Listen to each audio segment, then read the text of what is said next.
What's going on YouTube? So this is going to be episode 1 of my second prep. I've already started prep and I wanted to get down to a decent zone before I start documenting my progress because I felt like this time I was a little behind. Last time I did prep, I aimed for 18 to 20 weeks and I only had to lose about um, 25 pounds. This time I started prep first time I started prep was at 185. This time I started prep at around 201. So much harder, and I basically binged way too much. I try to in the off season. I try to do a cheat meal once a day. I'm sorry, once a day, but once a week, and that turned into 2 cheat meals and then 3 cheat meals, and then I was binging, and then I was fasting, and it just ended up being bad. So I did a 12-week bulk before I started my prep with zero cardio before I went into this prep season. So I wrote down a few things for what I've done this past 8 weeks to allow me to lose. I've already lost 18 pounds. So I've lost 18 pounds in 8 weeks, which is a little over 2 pounds a week. Good rule of thumb is you want to lose 1% of your body weight per week. But if you have lots of weight to lose, and a lot of that is sodium and stored glycogen, you're going to lose a lot of water weight at first. And then gradually the weight's going to slow down. So I have a couple tips for you as far as what I've done and what you can incorporate to help you lose the weight. So the biggest thing is you want to get started with a calorie deficit. You have 2 options, or actually 3 options. You could do a calorie deficit where you cut off 500 calories a day, or you can do a deficit where you just start doing cardio every day, or you can do both. I recommend doing both. 500 calorie deficit for food might be a good start with a little bit of cardio and weights to maintain mass and also help you burn more calories is going to also speed up that process. But before you do that, you want to download MyFitnessPal and you want to track your food for at least a week and keep track of your weight, keep track of your sodium, keep track of your condiments. Those little things are going to make your weight fluctuate, and I could have a mental aspect on you because some people see a scale and they freak out. It could be water weight, it could be from the excess of carbs, it could be from the excess of sodium. Both of those things can make you gain weight. For every carbohydrate, your body's going to retain 3 to 4 grams of water, which is going to make your weight go up. When you drop your carbs down, you're going to lose water weight because you're depleting glycogen. You deplete glycogen, you start losing water weight. That's going to be step 1. Step 2 is going to be you want to drink at least 1.5 gallons of water a day. The water is going to keep you hydrated. It's going to help flush out the toxins, and it's going to keep you going because you're going to sweat when you work out, and the water helps everything go smooth. It also helps transport the nutrients that you need to your muscles. So 1.5 gallons of water a day is something that I do every day, either on season or off season. I went about there. So you want to stay accountable. You want to find ways to keep you motivated. If you have to do a cheat day once a week, because not everybody is in contest prep. I do it because I love it. I love to stay in shape, and I love the discipline of it because it's very hard. I ain't gonna lie, it's very hard, very challenging, and it's just something that I do. I'm not saying everybody should do it, but I do it. But for you to stay focused, you can do a cheat meal a day, cheat meal every week. But you need to keep track of your calories because if you go into a 500 calorie deficit and you splurge 3,000 calories on the weekend, you may have defeated your entire deficit. And you want to start off with cardio. I'll backtrack a little bit. I gotta go to work here, so I'm trying to get this video out. Um, you want to start off with a little bit of cardio. You don't want to deplete yourself or work out so hard your first week that you get so sore and so bored of it that you don't want to go back. Nobody wants to wake up super sore the next morning and say, this hurts.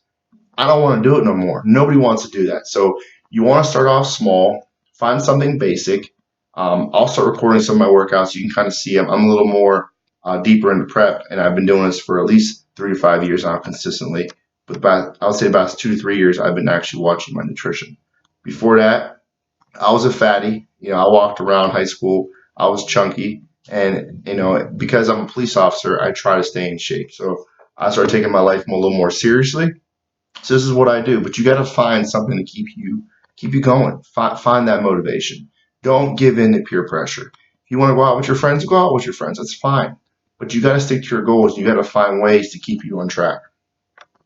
So you need to set goals. That's another big tip of mine. You got to set goals. You got to make a plan, and you got to keep track of those goals to keep yourself accountable. If you want to stay on track and you want to achieve those goals, it depends on how bad do you want it. Are you sick and tired of being sick and tired? So, another good thing, meal prepping. So I meal prep every 3 to 4 days for the entire week. I prep twice a week for the entire week.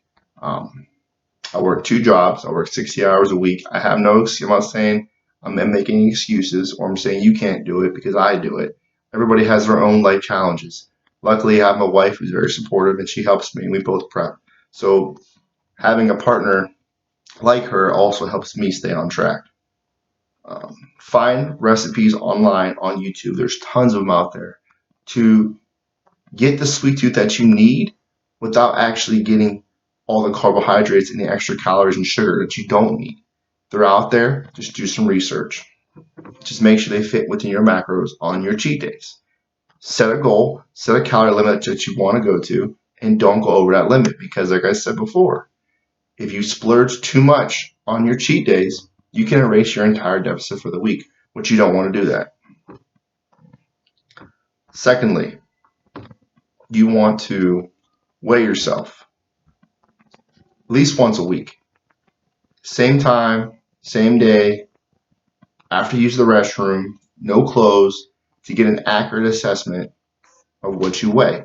Now, if you are going to have a cheat day the day before, you probably shouldn't weigh yourself that day. I'd weigh yourself before the cheat day. So maybe if you're going to do a cheat day on Saturdays, maybe weigh yourself on Saturday morning before your cheat day. That day may get an extra little bit of cardio in, burn some more calories. Lifting weights is for building muscle or maintaining muscle. You don't want to rely on lifting weights to lose weight. Can you burn calories lifting weights? Sure, you will, but it's not enough, as many calories as you'll burn if you're actually doing cardio. Hold on a second. I just erased that. Hold on a second. Let me see what I'm trying to get here. Trying to hurry up. Like I said, I gotta go to work. I gotta make some food. Let's see what else I got here. Okay, so like I told you before, I'm currently in contest prep. I'm competing in Pittsburgh at the OCB Natural on April 25th of this year. Um, I believe in the OCB. I'm a natural athlete. They drug test the winners. They do a polygraph of all the competitors, and they have a list of banned substances. And if you are found guilty of that, you can be banned for 7 years. So because I'm a natural athlete, I want to have a level base and compete with natural athletes. That's why I do what I do. And that's my goal so far. So I have about 12 to 13 weeks till I compete. I'll give you a current physique update. As of this morning, I weighed 183 pounds. So like I said, I'm down 18 pounds. And the steps I've given you is what I've done to achieve that so far. I have a 3-day split, basically push-pull legs. And on my 4th day, I do, so technically a rest day, I do 30 minutes of steady state cardio on the elliptical, and I do 4 sets of abs.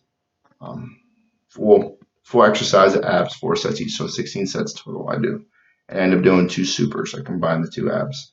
So I end up doing 2 supersets to get it out the way, make it a quick day. I also try and find some time in there to do recovery, stretching, sauna, hot tub, ways to get my body to relax. Let's see. So I'll show you my current physique.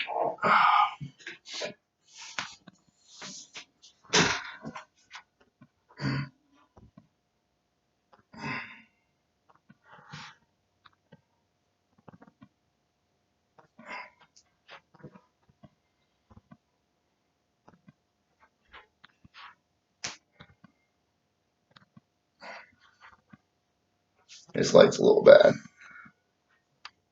So as you can see, I got a long way to go, but I'm I'm getting there. It's a very slow process.